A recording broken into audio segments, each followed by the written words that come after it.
It really is random. I didn't know I was next. She's like, oh, that's me. Excuse me for a sec. Thank you guys so much. This is incredible. It's emotional and it's. I talk pretty loud. Can I do this? Thank you.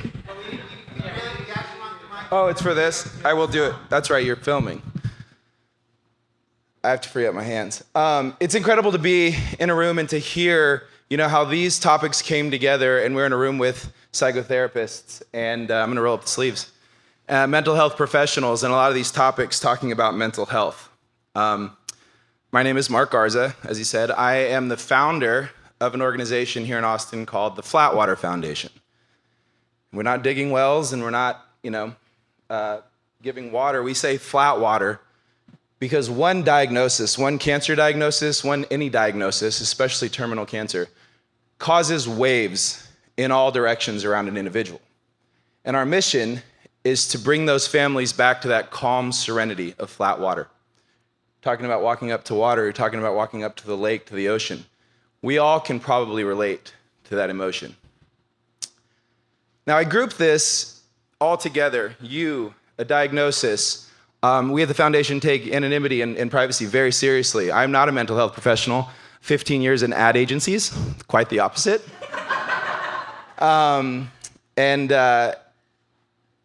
If you don't mind, let me know if you're comfortable with it. Show of hands, any of you have been touched by a diagnosis, who knows somebody, has somebody in your family or a loved one, somebody cancer has entered their life. I mean, no surprise. So I grew up about a mile down Spicewood Parkway. Went to Spicewood Elementary, just saying. Been gone for a really long time, and I don't live here now, so this is so fun for me to be back in my little hometown, where it was full of good news, happy news. Sister, state champion golfer at Westwood High School, goes on to play at Vanderbilt. Brother, college, football player, went on. He and I both went up to go to Brown University in Providence, Rhode Island. My other sister, homecoming queen. Not bragging, just kind of setting the stage for good news, great news, happy, hard work, go, go, go. Amazing. What a wonderful life. And we prepare ourselves for all things. But we all are touched by difficult news. It was family of 6, like I said, 4 kids, mom and dad. Mom and dad have been together, high school sweethearts from South Texas, 45 years into their relationship. My dad calls all the kids together. We don't all live here. At the time, I had just moved back. Call in. That was weird. Why are we dialing in? We need a polycom. Is it a conference call? What? We get my sisters in. Is it like status meeting? What's going on? So for the first time, we're all, adult professional world. I was 32 at the time. 37 now, so it's been a little bit. But 2009, he's talking about, I got to talk to you guys. It was at that time we knew something was up, but he wasn't very honest, right? He was ready for some news, but for the first time, we're finding out my PSA levels are 120,000. I'm not a doctor, again. Remember I said I work in advertising. I don't know what that means. I don't think he knew what that means. He'd gone in for a routine checkup, and they came and they said, you're gonna need to go to imaging. They sent him to imaging, and in imaging, the nurse says, wow, how long have you had cancer? He says, 7 seconds? What? It's just, this is the way it happens. So we found out at the table, and that information came out much later. We found out at the table that he has concerns. We don't know what to do, and we've been hit. And I look, my brother, who's my 6 years older, my rock, bawling. I'm like, no. I'm trying, I'm going to lead by example. I'm going to be strong. I'm going to be great. My sister's just quiet, silence. My mom is done. Everything is all over the place. Well, what I saw was that news affected everybody differently. And where I went from there is what created the Flatwater Foundation. It was those ripples that I saw at the table and everything that was happening.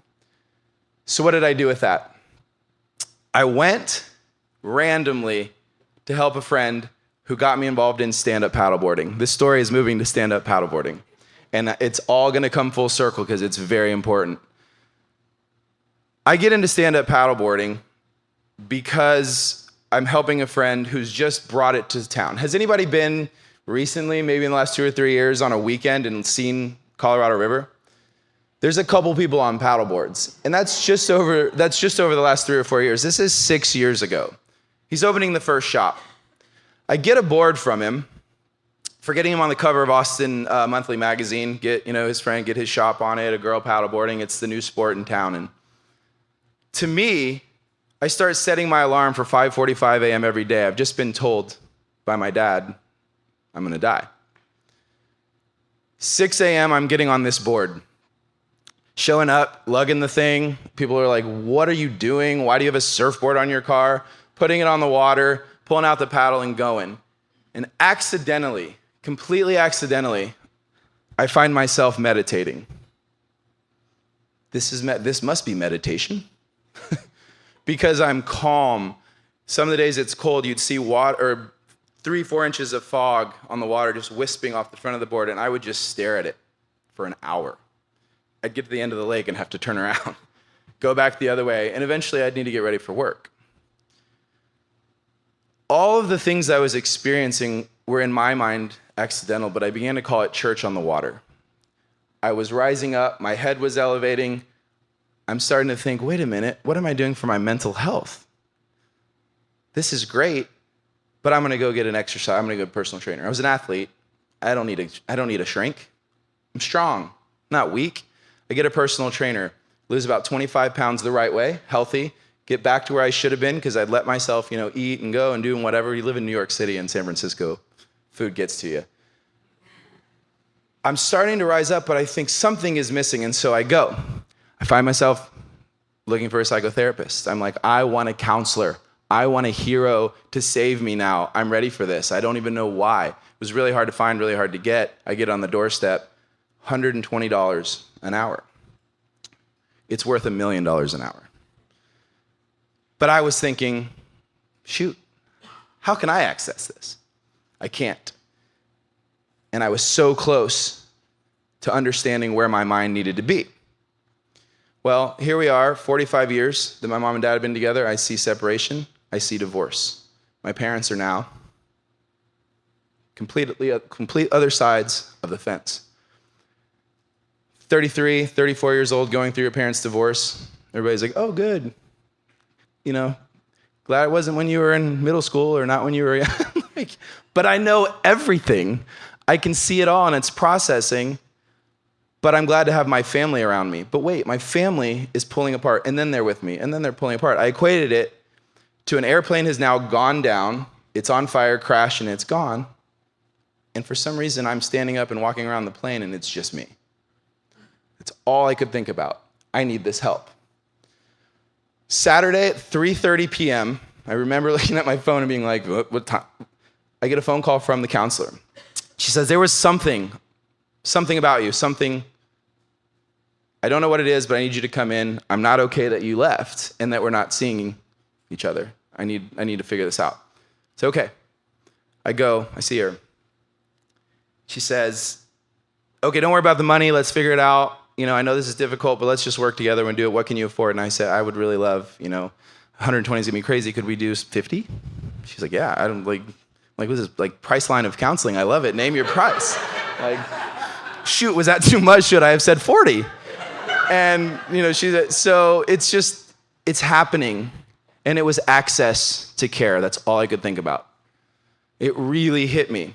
I came out of there I use this phrase all the time. I was a cheerleader for therapy. I was a cheerleader for counseling, for mental health support. And I was the last candidate in the world. I said before, I don't need to shrink. I'm strong. I'm fine. I got this. But I realized I was weak for thinking that. Whew, this is where it gets emotional. So what happens is I get to see her and I go. And I'm like, how can I spread this word? How can I come to a room of people like this? It doesn't just happen. I'm gonna go get on that paddleboard. Remember that was meditating and helping my mental health and getting me where I needed to be. And I'm gonna go to Mansfield Dam. I'm born and raised in Austin, Texas. I know the waterways. It's where I find my Flatwater. That calm, that serenity. I'm gonna go to Mansfield Dam, get on a paddleboard because nobody knew what a paddleboard was, and paddle to Hula Hut. It's 21 miles. It's the entire length of Lake Austin. Hey, wait, JB, any of you guys ever heard of JB and Sandy? Hey, JB, I know you paddleboard. There's a few friends that got in. They got in very early. You want to go with me? You want to do this? Yeah, of course I do. Let's broadcast the radio show from the water. Dude, how many listeners do you have? That's a lot of people. Hey, Alex Earl, you own Austin Fit Magazine. You want to go paddle this thing? I'll get you aboard. Andy, remember I have a friend who has a shop. Mario, you started My Fit Foods. But just people with reach. We go do it. It's a group of 15 people, 14 and a guy that jumped in who's now our biggest donor. The only jump in we've ever had. Jumps in, does this with us. It's not a fundraiser. People come, why are you doing this? Why are you doing this? We get on every news station, every radio station. We get on, we broadcast from the water. Why are you guys doing this? To spread the message of the importance of taking care of your mind to overcome life's obstacles. Nobody's talking about cancer and the mind and mental health and what the mind is going to do. I bet, and talk to any one of your friends, talk to any survivors, talk to anybody who's been through it, and I'm sure we have them in the room. They'll tell you, man, 80% of this, 90% of this was all in my head. You're like, it's not just a phrase. It's not just something to get through. This is all life's obstacles. That's an example, but all of life's obstacles, the power to overcome and what the mind can do.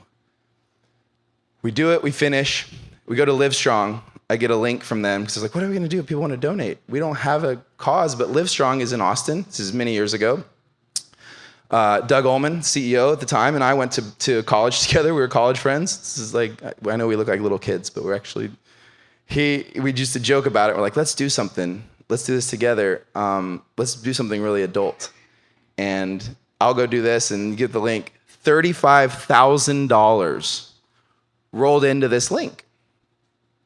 And that is when we realized that Austin, Texas has an incredible opportunity here. And we are now setting the stage for counseling and therapy and making the connection between diagnosis. I keep saying cancer, that's what we do. But this isn't about cancer. It's very important that we remember this is about life's obstacles and your mind. $35,000 we roll in. A week later, we realize, wow, we have a purpose and a need here. And I'm sorry, I'm trying to watch the clock, but I get real, just give me the thumbs down when I gotta go. Give me the hook. But we have to do this. We have a purpose and we have a need here, and it's mental health and the power of the mind. We start the organization 7 days later. My dad, ironically, who is battling terminal cancer, has run 25 years out of Austin an organization called Christina Smile, doing charity, free dental work for underprivileged children all over the country, about $1 million a year. Christina was my twin sister who passed soon after birth. My twin sister has done $25 million of fundraising. I'm super motivated to catch up to the work that she did in about 3 days of her life. We do it, we create the organization, and we go. Each year now, what that has become is we cap it at 100 people. Now, each year to year, 100 people that want to hear this cause, and then everybody, or want to be a part of this cause, and everybody else that wants to come in and join, now goes to Mansfield Dam every June. And this paddle together to spread the message of together we're stronger. We can do this together as a group. This year, that group of 100 people raised $388,000. Paddling, finding their Flatwater, that moment, that calm, that serenity they can do, so that all of that money in our network of 50 therapists that we've built all over the Austin community can see Texas Oncology, the Breast Cancer Resource Center, Livestrong, all these organizations have social workers that can just place people into care so that we can just pay the bill and the money is gone, is a non-issue, is not there. So what is this all about? This isn't really about the Flatwater Foundation. This isn't about the organization. This isn't about what we do. What this is about is the opportunity for each and every one of you, and Don said it, you mentioned the ripple effect. The software that we build is called Ripple, Referral Instant Pipeline, RIPL. The ripple, the opportunity, the ability that we have in a room like this community and what you have created, is to now respect your mind, pay attention to the importance of that. The cure research everything is all very, very important. But let's as a group take this opportunity to move ahead and think about life's obstacles, life's challenges, and be sure that not once, not ever, that we downplay the importance of the mind to overcome what happens. My father, this is we lost him about 1.5 years ago. But that's really when we got started. Rolled out our software, started to make this happen and go in Austin to the level that it's at now. I didn't lose my twin sister. I was a twin. Didn't lose my father. We have the power to take what happens, the people around us and what we experience, honor them, lift them, push them, and take that individual who was already doing huge things, use it through our community, and escalate, elevate everybody else's lives behind the people that have touched and touched our lives and our experience. And I ask you today to use my personal story, what's happened, what we've done, because I know you have your exact stories, and help us remind and live the legacy of not only those that we've honored and continue to honor, but to remember it's all up here, more so than you know. And I really appreciate you listening to this message. It means the world. Thank you guys very much.